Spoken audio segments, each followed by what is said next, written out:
Hey, everybody, welcome to the Thoughtful Bro live streaming on A Mighty Blaze on another Tuesday at 2. I am so excited to have our guest today, Erik Larson, talking about Winston Churchill, who has decided to join us for this interview from behind me. At least Banksy's version of Winston Churchill. We're big Banksy fans in my house. Just a few words before we get started. The Thoughtful Bro is here every Tuesday at 2 for what makes great books tick, what makes great authors tick. Incidentally, today is Tuesday, 2/22/22, and we will be on air at 2/22 on 2/22/22. I think that is quite auspicious. Maybe just 20 minutes from now, it's going to be an exciting moment. So if you don't know about A Mighty Blaze, just real quick, we're an all-volunteer initiative. We launched at the beginning of COVID to help writers reach readers in a virtual world which certainly looks like it's here to stay.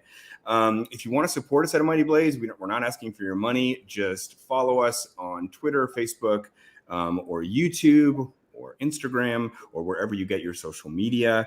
If you'd like to find out more about A Mighty Blaze, you can go to amightyblaze.com and just sign up for our newsletter. Every Sunday, we'll send you a list of all the author interviews we're doing that week. We don't just have Thoughtful Bro, we have several other shows, all with authors who are releasing books for the first time, or as is the case today, releasing a book in paperback. What else did I want to tell you? Yes, like I said, it's all completely free, but we do encourage you to spend money, just not on us on A Mighty Blaze. And if you are in the mood to spend money, please spend it on books about soaring oratory, courage, and the so-called rogue elephant who saved civilization. Books like The Splendid and the Vile by Erik Larson, which has just come out in paperback.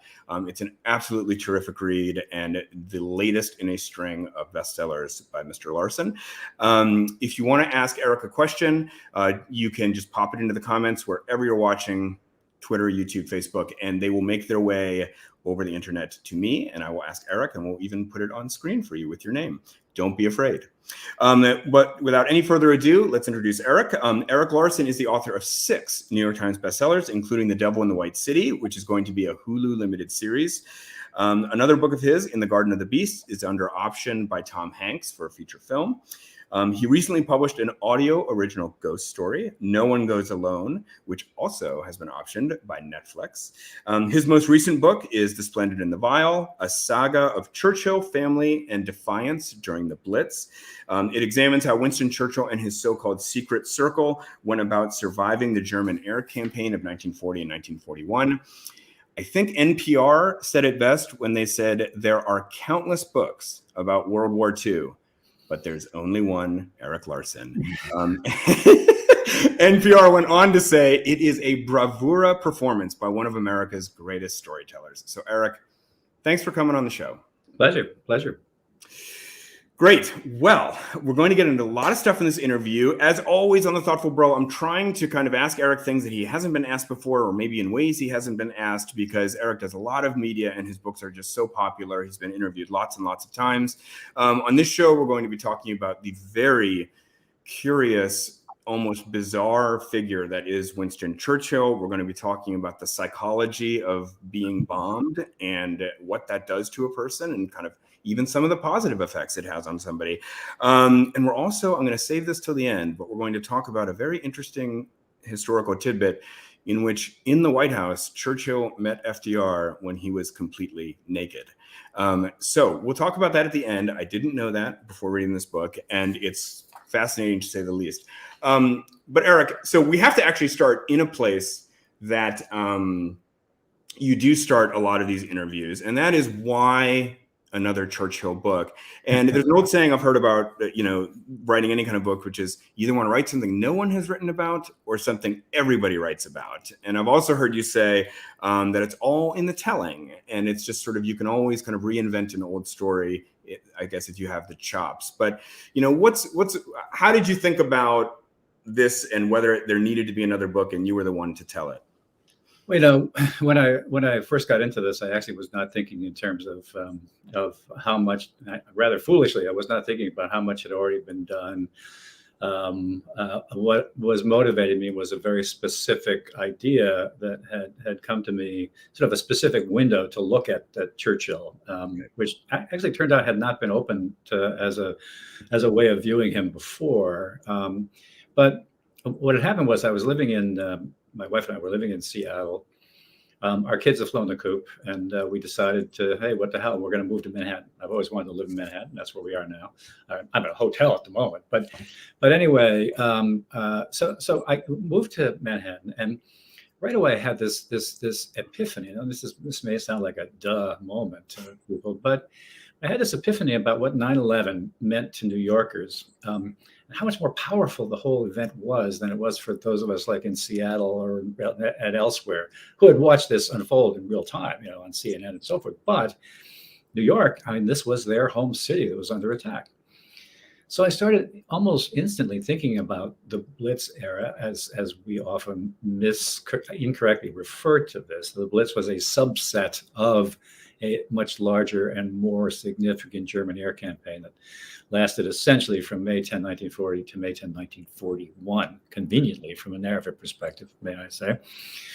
But so I decided, okay, I mean, the Blitz, 57 consecutive nights of bombing, 57 consecutive nights of bombing, or if you want to look at it differently, 57 consecutive 9/11s.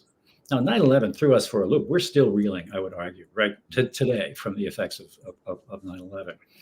How do you cope with, in effect, 57 consecutive 9/11s? And then more raids to follow, and really literally up until May 10, 1941. How do you cope? But how do you cope on a daily basis? I'm not talking about strategy, politics, and so forth. As a family, as people, how do you deal with that kind of situation? And so that was my window. And like I said, I mean, nobody had ever really focused a book about Churchill on that specific window. When you have your own lens, if you will, when you're looking through it in a particular way, it almost doesn't matter what anybody else has written. It doesn't matter who else has been through the archives. You see things differently. So right away, you're producing something. I would argue producing something fresh. You're also finding new things because honestly, the great biographers and so forth, they had no interest in that stuff. I mean, to me, I'm all about minutia and miscellaneous things and the little tiny things that can make a story come alive. But I do remember after I got into this, after I got the okay, that's when I started asking myself, what are you doing? What do you think you're doing? And two things compounded that. Right, in short order. One, I met a guy from the then director of the International Churchill Society here in Washington for breakfast, and he was sort of trying to be nice and oblique about it, but basically he was asking, "What the hell are you doing? What do you think?" But very, very nicely. And I said, "Well, that's when I said it's all in the telling. It's all in how you tell the story."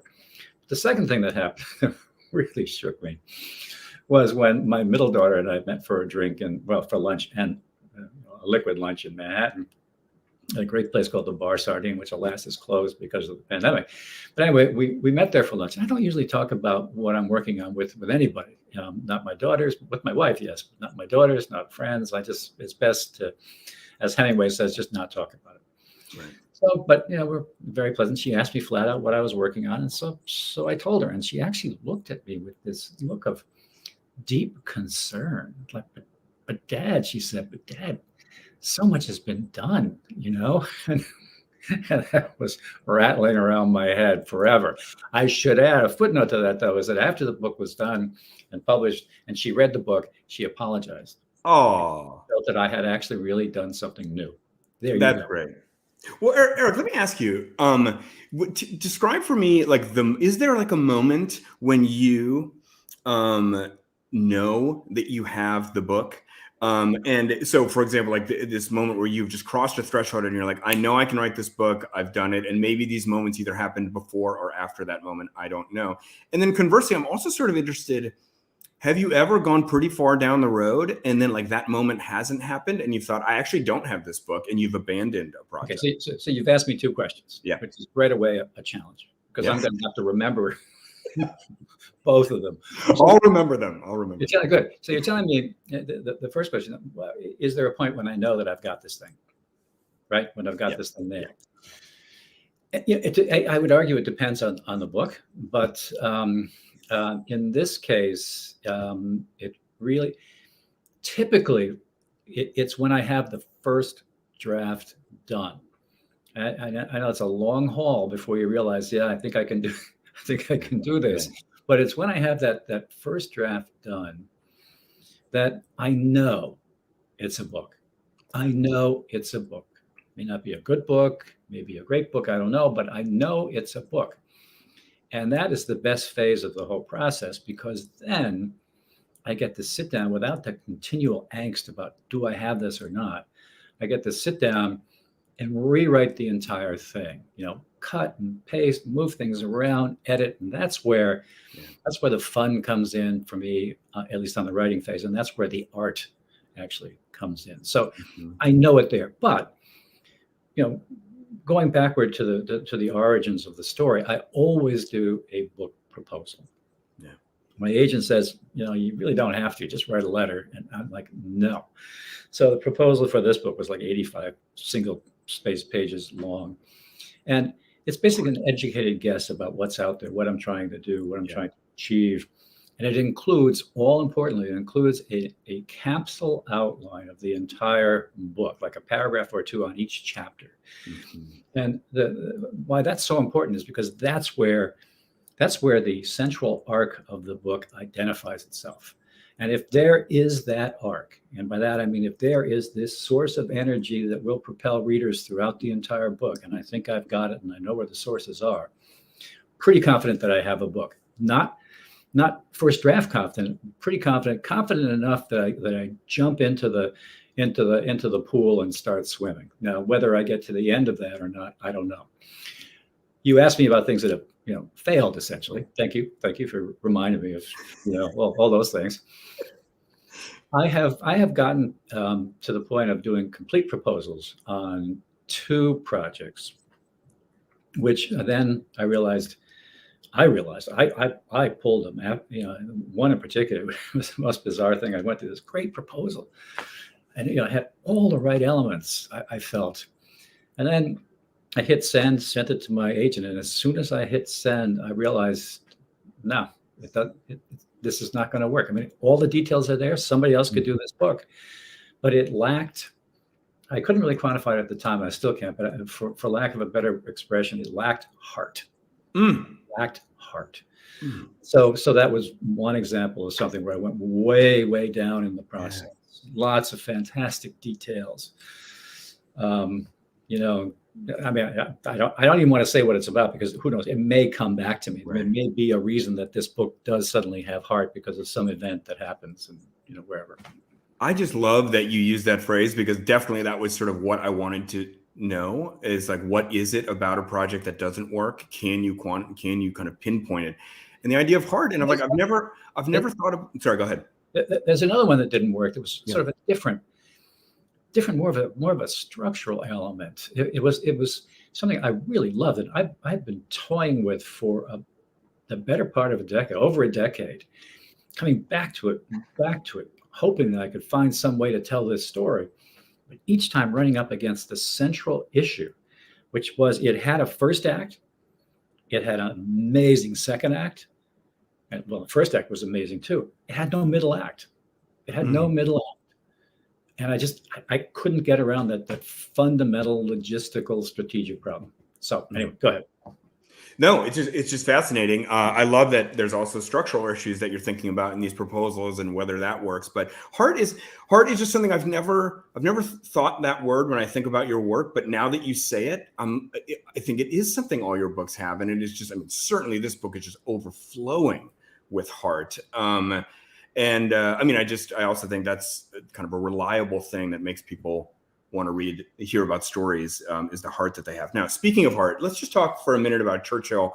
It is impossible. I could talk for 45 minutes straight, and so could you, about all of the strange, bizarre, incredible things Churchill did, and we would only be scratching the surface. But I would just say that knowing a little bit about Churchill heading into this, I was surprised at how strange and flamboyant a man he really was. I mean, it's so over the top. I mean, just to say a few things. I mean, he's this gambler. Some people think of him as like a gangster. He's got a machine gun in his trunk. People talk about him. They say he looks like a pig in a silk vest. He wears pom-pom slippers and like this red kimono and a helmet around his house. And then he starts, sometimes at a dinner party, he'll just pick up a gun and start doing like bayonet exercises. I mean, just on and on and on. And I mean, as you say, one of the things I think you're most known for, and certainly best at, is like the choice detail. And this book is just overflowing with these like choice little moments and details of Churchill that give you insight into what a guy he was. So I guess my question is on that. By the way, you forgot the pink silk underwear. Pink silk underwear. I mean, I actually have like a list of things on my page here, but I'm actually not going to read them all. But here's my question to you. So I'm telling you that I didn't know he was the way that you portrayed him here. I didn't know there was all that to him. You had already written In the Garden of the Beast, and you knew something about Churchill certainly already. How did your thinking about him evolve from the beginning of writing this to now? You know, he is a glancing presence in a couple of my previous books. In the Lusitania book, Dead Wake, and also in the Garden of Beasts, very peripherally in the Garden of Beasts. But my thinking, I can't really say that my thinking evolved, because there he was sort of he was kind of very much a cameo person. I did not have to delve too heavily into him to bring out the role that he had in those other books. But in this case, where the centerpiece is in fact Churchill. I mean, that's when I think that my superpower actually was that I had no evolution of thinking about Churchill. I had no thinking about Churchill. I came to this fresh. I did not come to this having written 5 biographies and holding a PhD at Cambridge or whatever. I came to it as somebody brand new to Churchill, which has its drawbacks because you have to get up to speed. You have to read everything. No, not everything. You could never read everything about Churchill, but you have to get up to speed and then begin the hardcore research that is going to make the thing you're looking at come alive. So to me, what was so compelling about that is that I'm thinking that I am a proxy for the readers I want to appeal to. I didn't do this book for Churchill scholars, although many have read it, many claim to have liked it. I did this for people I consider to be my audience. I mean, people like I think about my wife as the perfect reader of my books. And when I think about what I'm writing and who I'm writing it for, I often think about her. She knew nothing about Churchill. And so going into it, so many things surprised me. So many things that I never had a clue about. But I guess the thing that really surprised, well, 2 things really surprised me. One was how much fun Churchill could be. I mean, he could also be a real dick. I mean, honestly, his staff thought he was, inconsiderate, rude, ruthless, but they loved him. Yeah. They loved him. So this is great. But he had this endearing, really fun side, which I was completely unaware of. Yeah. The other thing I was completely unprepared for is that he was very energetic. This was not an old man. Going into this, one other thing that I decided was that early on, I was not going to watch any video representations of Winston Churchill. I was not going to watch any movies, nothing, because I didn't want somebody else's perception of Churchill to color my whatever. Mm-hmm. And I'm really glad I did that, because, I did not see the film Darkest Hour until the very end of my research process. I was flying back from my last archival trip, literally flying back on a British air flight. And Darkest Hour was in the audio-visual cue on the back of the seat in front of me. And so I thought, okay, here I am. I'm on a British air flight. I got a nice glass of scotch in my hand, and I'm, now's the time to watch this thing. And it's a great film, really dramatic. things happen in that film that did not happen in real life. He never went on a subway. I don't think he knew how to get on a subway, period. But also, the film portrayed him as almost senescent. It's just sort of on the verge of, really old and old age, right? But what I came across in my research is very, very different. I mean, John Colville, his private secretary, writes about how at this point, what we know as the Churchill war rooms were under construction, and the exposed girders were, all over that we're going to support this concrete bomb-proof ceiling. And Churchill went to tour it with John Colville, his private secretary, and Churchill was just jumping from girder to girder. I mean, this is not the guy who was depicted in Darkest Hour. But I understand that you have to approach it the way you have to approach it. Yeah. So anyway, so that was very much worthwhile to me. I did not come at this thinking this guy is just a senescent guy on the verge of being committed to arrest him. Yeah. I think it's a fascinating kind of writer craft tip. I think also just this idea that you wouldn't watch any representations of this famous person you're writing about because you just want to have your own unique point of view on that. You know what I thought of? Because I saw Darkest Hour too, and I thought it was all credit to the people who made that movie, but I just think it's like trying to portray Winston Churchill is a little bit like trying to portray Muhammad Ali. In every portrayal of Muhammad Ali, it's always so dull compared to the actual man who was just, both those guys had just this complete magical quality that is just absolutely one of a kind. I think that's true. Some people are well, I'm not saying that I captured Churchill, but some people are just, it's a trite thing to say that they are larger than life. Yeah. Maybe better to say that they are more animated than standard life would typically allow somebody to be. Right. And speaking of which, so can we just talk about this anecdote that Churchill was in the White House and FDR knocks on the door? Yeah, and FDR wheels in his wheelchair and don't get away. Okay. Okay, you go. Yeah. So after Pearl Harbor, when the U.S. was clearly going to enter the war, Churchill and his entourage decided that Churchill and FDR decided they had to meet, and so they met at the White House. And Churchill was actually given a room in the White House. So one night, Churchill and his bodyguard are in this room. There's a knock at the door. Bodyguard, Walter Thompson, goes to the door, opens it, and there's FDR in his wheelchair.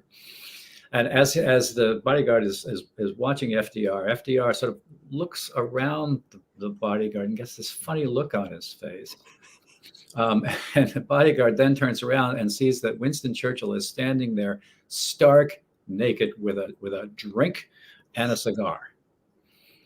And Roosevelt starts, as one would, starts to wheel backward into the hall. He'll come back another time, but Churchill says, "No, come in." And Walter, the bodyguard steps aside. FDR wheels himself in, and indeed, there's Churchill stark naked. And Churchill says to him, "As you can see, I have nothing to hide." So it's a great moment.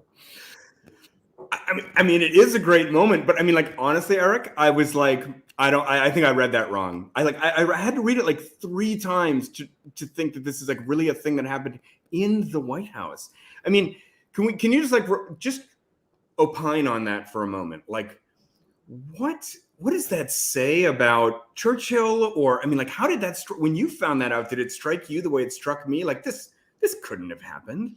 Well, yeah. When I first heard it, I thought, nah, it can't be. But there are enough variations of the story from credible people. You choose which one has the exact remark that you use in your book, but they all boil down to that fundamental phrase, "I have nothing to hide." Yeah. And so after that, having multiple corroborations, I think, okay, I guess this really happened, and that was lovely. So astonishing. All right. So I see we have so many questions coming in from the audience. So I'm going to have to skip over some of my favorite stuff, but I'm going to ask a few more questions and then we'll get into the audience stuff. So be patient, folks. We'll get there. So I have a kind of, what comes next is a kind of philosophical question for you about history. It's about the way that Churchill was the man for this moment. Okay. So, here is this guy who was very controversial at the time that he became prime minister. Soon after World War II, he was voted out. People didn't want him anymore. I mean, just didn't ever win over everybody in his lifetime, right? So very controversial, but because he was just viewed as just so flamboyant, reckless, a gambler, people thought he had poor judgment. But here he was, it just seems that this is the perfect man for this particular moment. And if you look back at, say, US history, you see Lincoln, FDR, and Washington are generally viewed as the three greatest presidents. Well, they happen to preside over our three greatest wars. And I would just say, I'm not going to go on much longer, but just say that, you look at, say, the Beatles, great band, but they were also making music in maybe the best time to make music in the last 100 years. Da Vinci was making art at the best time and place to make art. Martin Luther King, incredible leader, but happened to rise up just at the time that the civil rights movement was swelling up. So I guess the question to you is just, have you ever thought about this? Like, what do people, kind of ambitious people, make their moment, or is it just kind of an accident of history that you got the right person at the right time? Well, I do often wonder about that, and I also that there's also a corollary, to that, which is let's suppose that Churchill had been killed. The guy took like 5 flights during the early days of the war, after from May to June 1940, to visit the French leaders to try to bolster them. 5 flights over the channel, sky filled with German fighters. Let's suppose he had been killed. Yeah. The corollary question is, would someone else have risen to fill that space, to achieve what Churchill had achieved? Now, that's in wildly speculative historical character, but my answer to myself usually is yes, somebody would have come forward, because somebody had to, But that is not to deny that the presidents you mentioned, Lincoln in particular, the way he became president was such a fluke. a 4-way race. He barely won anything, Mm-hmm. I don't think he won any states at all. But he became president, and he was, in fact, the man for that hour. Churchill was the man for this hour. Yeah. You can say all you want about Churchill. Churchill, there are terms that I would use, but I'm not sure what the profanity level is with your podcast. But it's profane. It's profane. Churchill was a fuck up. In World War I, he really was a screw up, and he was eventually thrown out because of the awful Gallipoli affair, right? Yeah. Yep. He was in the so-called wilderness, politically bereft. Along comes World War II, and the Neville Chamberlain was the prime minister, and he was viewed as too stodgy to deal with this war. His nickname was the Old Umbrella, or another nickname was the Coroner. Yeah. So the feeling was they needed somebody to throw some energy into this, into government, to Whitehall.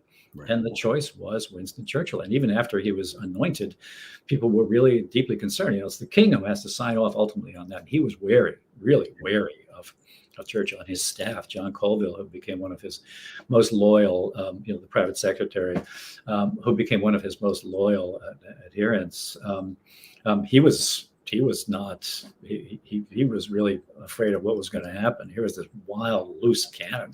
Although he did write that for the first time probably in the history of Whitehall, a civil servant was actually seen running down the hall because Churchill had lit a fire under these people. So he was definitely the man for the hour. But then, at the end of the war wasn't even over when he was basically thrown out of office. For really much the same reason.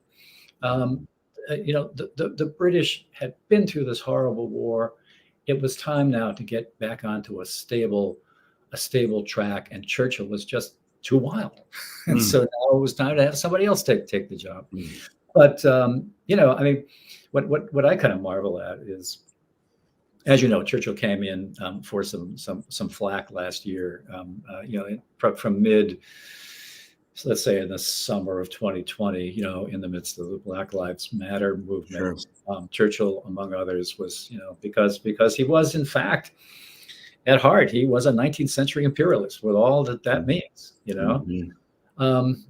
but that's what he was, that's what he was. And yet, come World War II, he just rose to the occasion. You know, he still had harbored his views. He still made racist remarks. He told some good, dirty stories, apparently. But, you know, he was the man for the hour. Yeah. And he is an enduring hope to fuck ups everywhere. So let's, I want to talk about the psychology of the people being bombed. This is one of the best parts of the story.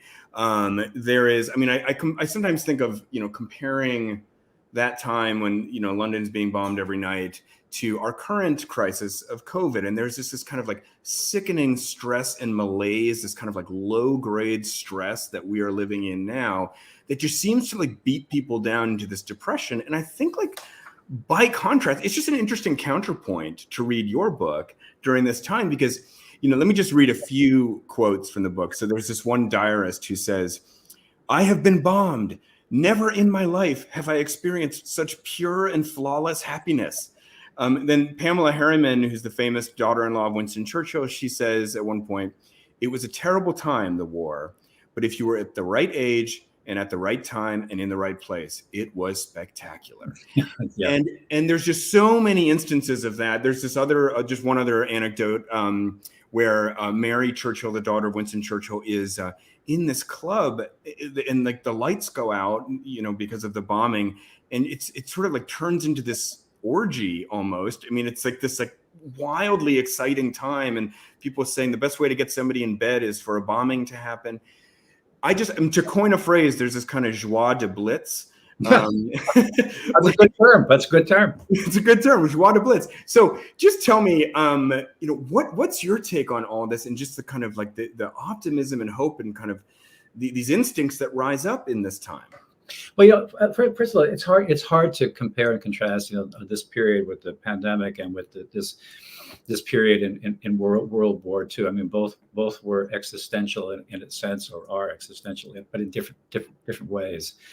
And also the pandemic, things were muddied by political disarray and mishandling of the entire situation. We did not have a Churchill, you know, to take the reins and to inspire us to deal with this thing in a competent, capable way.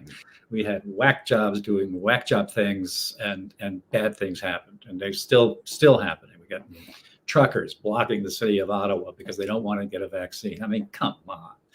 So, pardon me, that was my political view. But we didn't have somebody to step forward and say, people, this is going to end. Here's what we have to do, and we're just going to rise up to the occasion. And that's what Churchill did do. You can fault him for a lot of things, but one of the things he was able to do was rouse people. And the way he did that, you know, in part was through the way he spoke to the nation. He did not, you know, gloss things over. He would begin his speeches with a sober assessment of what the actual situation was. And then he would come back with you know, real plausible, you know, not bullshit reasons for why good things were possible to happen, you know, coming up. Like when there was this fear about real fear in the early days of this, of a German invasion of England. You know, one of the things he said in one of his speeches is that, you know, people forget that we have a navy, you know, and the fact is that the British Navy was very, very powerful. The German Navy was not. Hitler was terrified of doing an amphibious attack on England, although I don't think anybody really appreciated how terrified of that he was. But Churchill was able to as one of his ministers put it, he said he was, you know, he was extremely well read. He knew history, and he was able, as this guy said, he was able to place his listeners in the grand scheme of British history, as if they were there to take up the sword and get out there themselves and help fight for England and the history of England. And he had that knack for being able to do it. Interestingly, during the pandemic, I heard time and time again from readers who came to this book for solace. I mean, this is a book about mass murder, chaos, death, terror, right? And inspiration at the end, but you know, they came to this because of Churchill, and also because of a sense that, you know, if the Brits could survive this awful thing, you know, maybe we can survive this now. And it was a very powerful effect. And I would just say one further thing on that, which is not also, this is also different than the kind of leadership we had in our country during COVID. Churchill had this way that you talk about again and again in the book, this particular oratorical style or leadership style, communication style, if you will, of delivering just awful, awful news, but in the end, making people feel uplifted and optimistic. It's just this incredible trick. Of course, all I have to offer you is blood, sweat, toil, and tears is one of the most famous examples. But talk to us for a second about that way he was able to do that. Yeah. I mean, that was, like, as I was saying, man, I mean, it's one thing to reduce it to simply a matter of structuring his speeches a particular way. But he understood the power. He understood the power of talking frankly to people, because he understood a very fundamental thing, and that is that the people knew what was happening. You know, no matter, regardless, it's not like you could sell them, that oh, the war is going to be over in 24 hours. People understood on the ground what the problem was, and he understood that aspect. He knew that the only way he could approach this is by telling people the absolute truth. But like I said, then he tempers it with concrete reasons why it would be foolhardy, as he said in one speech, to give up hope. And then he ends the speeches with these rousing remarks. We'll fight on the beaches. We'll do this, and this. People metaphorically are leaping out of their chairs saying, all right, I'm out there. Now, during the Blitz, it was not a good idea to go out there, but you get the point, So. Great. So let's go into some questions. We have a lot of questions from the audience. Got about 10 minutes left here. Why doesn't our producer just throw some up? Liz, thank you for this question. Did you interview anyone close to Churchill family, close friends, etc.? I talked with some of the family, but not for any detail or any extensive interviews. I mean, I am deeply leery of family conversations, family interviews 2 generations removed. I've had some bad experiences, bad information coming from that direction. What you do want to do is you want to find information, concrete documents and so forth that somebody might have from the family. For example, the thing I think that makes this book is Mary Churchill's diary. Mary was Churchill's youngest surviving child. She was 17 at the time of the action in my book. She turns 18. She had kept a fabulous journal. When I knew she had done it, because she also wrote memoirs, and she would quote snippets from her diary. So I knew there was a diary somewhere. I went to the Churchill Archive Center, and I asked, is Mary's diary, here, and can I look at it? And the answer was, yes, Mary's diary is here, but no, you can't look at it, because it was completely restricted at that point. Only one person had looked at it before, and I'm still trying to figure out who that was. But and I thought, well, okay, well, is there any way I can get permission to look at it? And he said, well, you can write to Mary Churchill's daughter, Emma Soames, and make your petition. And so I did, sending it through the Churchill archives, and heard nothing. Heard nothing for like 4 weeks. But when you do what I do, you throw out irons, you put irons in the fire, multiple irons in the fire, and you're pretty assured that 50% of them, nothing's going to happen. So I waited. I was certain at some point that I was never going to be able to look at this diary. And then suddenly at 4:58 a.m. one morning, I get a note from Emma Soames saying I can look at it. I can look at the diary. And the reason was because of my portrayal of Churchill in my book Dead Wake about the Lusitania. Because I did not buy into the conspiracy theories that to this day swirl around the Lusitania and Churchill, which frankly there's no basis in those. So anyway, so I got to, so yes, there's my connection with her. In fact, we're doing an event coming up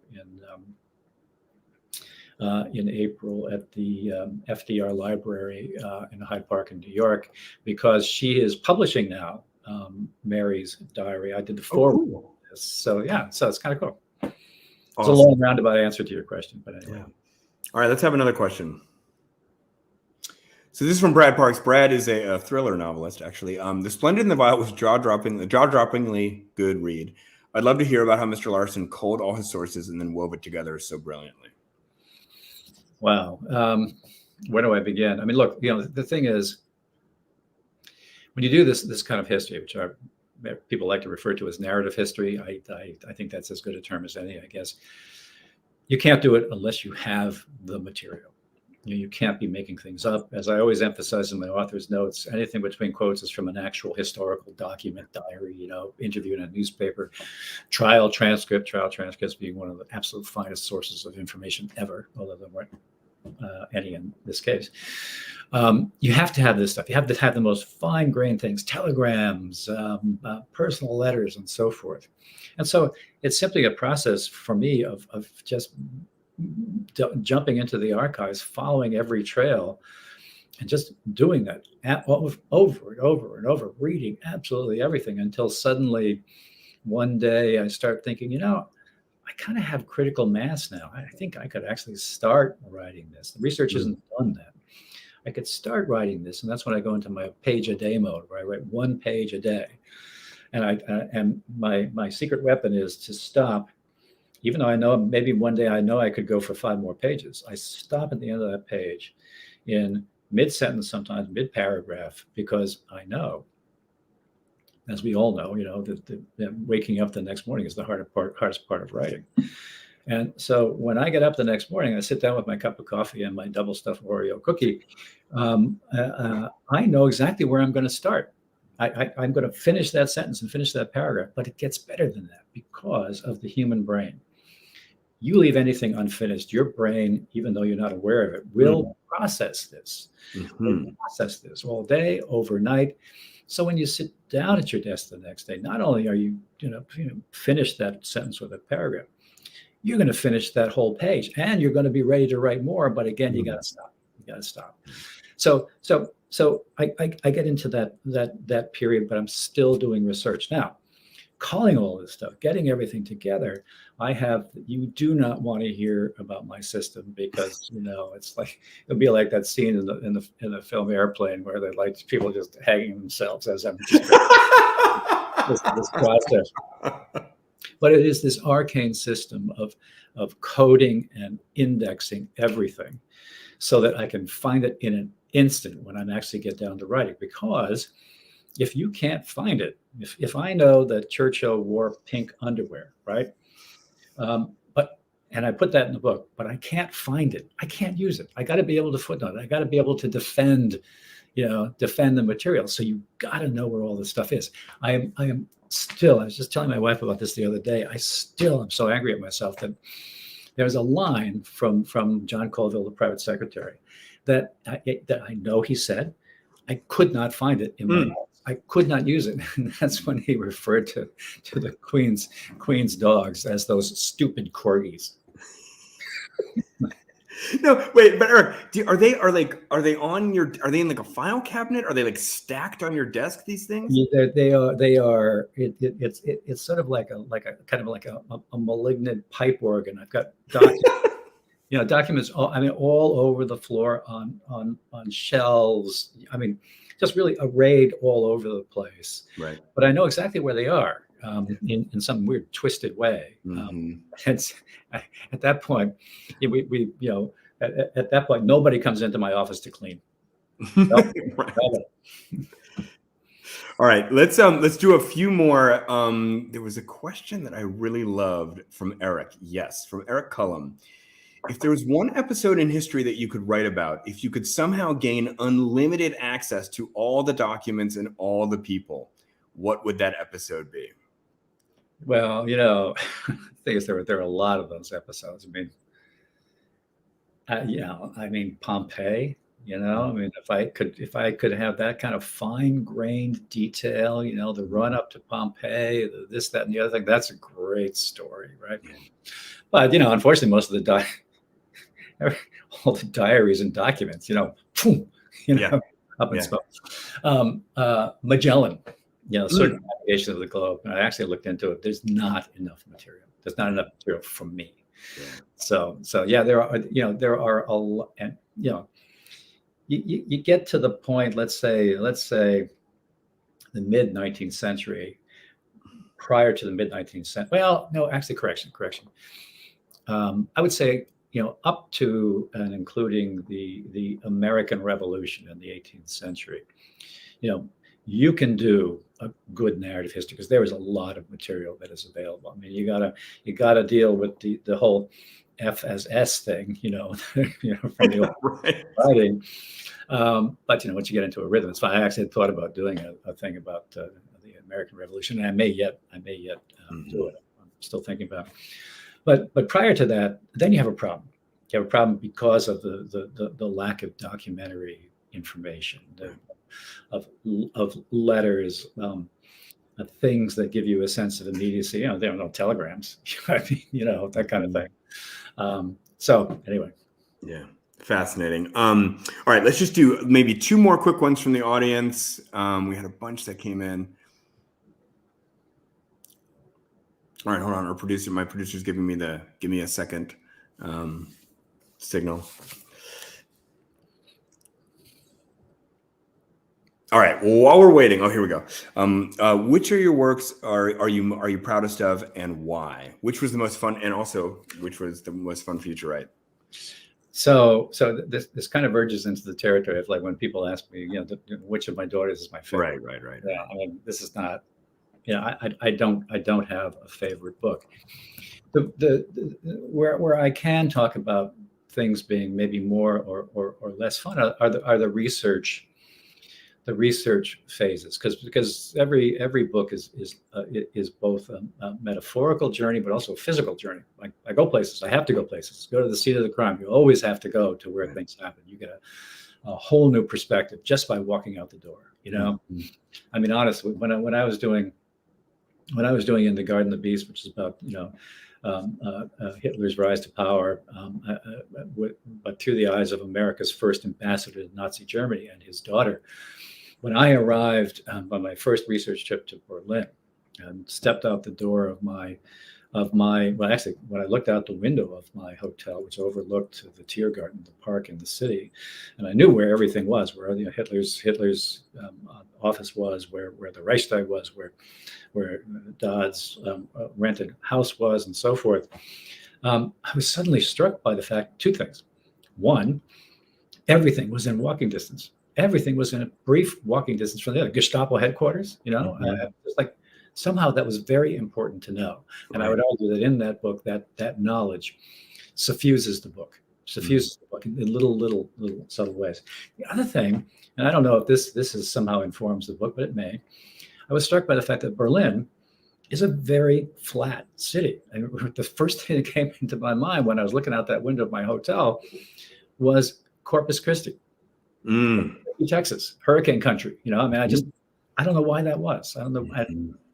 Not that important, but it was really powerful thing for me just to get these physical coordinates down. So it's very important to go to places. Why did I start talking about this? The question was about like kind of your favorite book to write. So, thank you. So I think the most fun book was my book Thunderstruck, which is about the intersection of the careers of Marconi, who is credited with inventing wireless. You can argue with that if you want. Credited with inventing wireless. How his career intersected with Hawley Harvey Crippen, England's second most famous murderer after Jack. But the research this thing was so much fun. First of all, Britain. I love going to Britain. I love archives, but also traveling extensively through Italy to Bologna to look at where he grew up, look at the museum there and so forth, and also to meet his granddaughter, who was a princess in Rome. But the best of all was I thought this was going to be tragic. I decided to bring my eldest daughter with me for a number of reasons. I have three daughters, and they're all involved in different things at different times. But I decided to bring her with me because she was fluent in Italian at that point. She's one of these people who has that thing, and she was 16, and she was more or less fluent in Italian. She's also quite beautiful, and she was my child. And in Italy, there are like three things that will gain you entree: Italian, beauty, and a child. I mean, this is how I was thinking. So we're all set. We got non-refundable airfares ready to go. And the Pope dies. The Pope dies. And his funeral is going to be on the day we were to arrive in Rome. Oh, my goodness. And Rome, as you know, was shut down completely. All cars were banned. Only taxis were allowed. The rumor was that all hotel reservations were going to be canceled because, all the dignitaries flying in. You couldn't even get into the city. The rumor on our particular flight was that we would all have to sleep on the plane till this was over. My goodness. But we arrive in Rome. The airport is empty. We just go right through customs. The two customs guys, they're actually singing. It's bizarre. And there's a cab out front. Cordial cab driver zips us right into town to our hotel in the Old City. I'm leading up to something here, so bear with me. So we arrive at this hotel, and my daughter, I give her the mission of finding out where we're going to go for dinner.